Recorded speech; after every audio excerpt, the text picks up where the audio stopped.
అనుదిన మన్నా ద్వారా మీ అందరికీ శుభోదయం. నేటి ఉదయకాల సమయము 6 గంటలకు అలాగే 10 గంటలకు 2 ఆరాధనలు ఉంటాయి.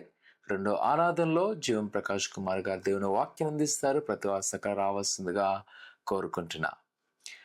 నేటి యొక్క వాగ్దానము రూతు గ్రంథము 1వ అధ్యాయము 8వ వచనం.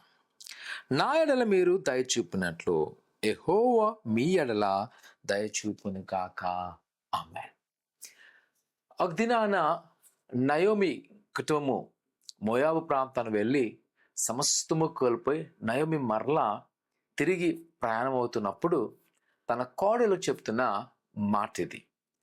ఆమె వారిని వెళ్ళిపోమనగానే వారు అంటారు, లేదు లేదు మేము నీతో ఉంటామన్నప్పుడు ఆమె పలుకుతున్న మాట, మీరు ఎలాగైతే ఆమె దయ చూపినారో యెహోవా మీ ఎడల ఆ దయ చూపును కాక అనక ప్రవచన మాటం తెలియబడను. ఒకవేళ ఇది సందర్భము ఆనాటి నయోమి రూతు మధ్య జరిగిన పరిస్థితి అయినప్పటికీ దేవుని యొక్క కోణంలో కాని చూచినట్లయితే నిజమే యెహోవా దయ మన మీద ఉన్నది. ఎలాగ మనము ఇది చెప్పగలము అంటే ఈ 2026 సంవత్సరము మొదటి నెల అంతా కూడా దేవుడు తన రెక్కల చాటున భద్రపరుచున్నాడు.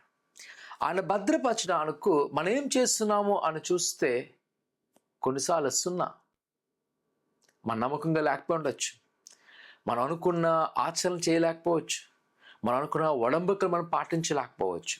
కానీ నెలంతా కూడా ఆయన కృప చూపాడు.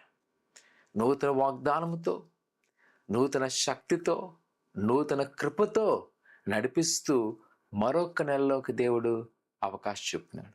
ఈ నూతన నెలలో నీ ముందు చాలా సవాళ్ళు ఉన్నాయేమో, నువ్వు చాలా బంధకాలతో ఇబ్బందులతో బాధపడుతున్నావేమో. అన్నప్పుడు సంగమా గమనించు, యెహోవాని పట్ల దయ చూపును గాక. ఆయన కనికరం మన మీద ఉన్నది. ఈరోజు ఒకవేళ మనం ఈ నెల చాలా ఆర్థిక సంక్షోభంతో బాధపడుతున్నామేమో. ఎందుకంటే ఒక ఫైనాన్షియల్లో చాలామంది ఎంప్లాయీస్ బాధపడేది, వాళ్ళకు ఇన్కమ్ ట్యాక్స్ డిడక్షన్స్ ఉంటాయి, అనేక పేమెంట్స్ ఉంటాయి. అయ్యో ఈ నెల రాకుండా పరిస్థితి ఏంటని భయపడక ఆయన దయ మన మీద ఉన్నది. ఆయన తన కృప మన మీద చూపిస్తున్న ప్రసంగమా ఆయన సకాలంలో గొప్ప కార్యములు చేయాలి. భయపడద్దు, అధైర్యపడద్దు, ప్రభువునికి సహాయం చేయబోతున్నాడు. ఆయన కృప మన మీద ఉన్నది. ఒక్కసారి మనము ఆయన వైపు తిరిగినట్లయితే, ఆయన నమ్మకించినట్లయితే, ఇదిగో ప్రభు ఈ నూతన నెలలో గొప్ప కార్యం చేయబోతున్నాడు. నువ్వు అనేక మంది చెల్లించవలసిన భారం నీ దగ్గర ఉన్నదేమో, లేదా అనేక మంది దగ్గర పెట్టవలసినదేమో. భయపడక, ఇదిగో ప్రభు కృప మన మీద ఉన్నది.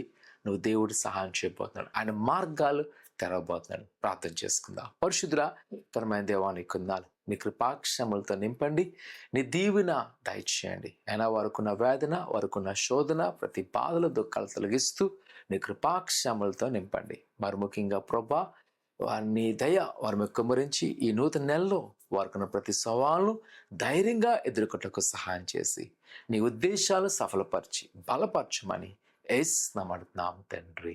ఆమేన్. భయపడద్దు. ఈ ఫిబ్రవరి నెలంతా కూడా ఆయన కృప మీ మీద మెండుగా ఉండునుగాక. ఆమేన్.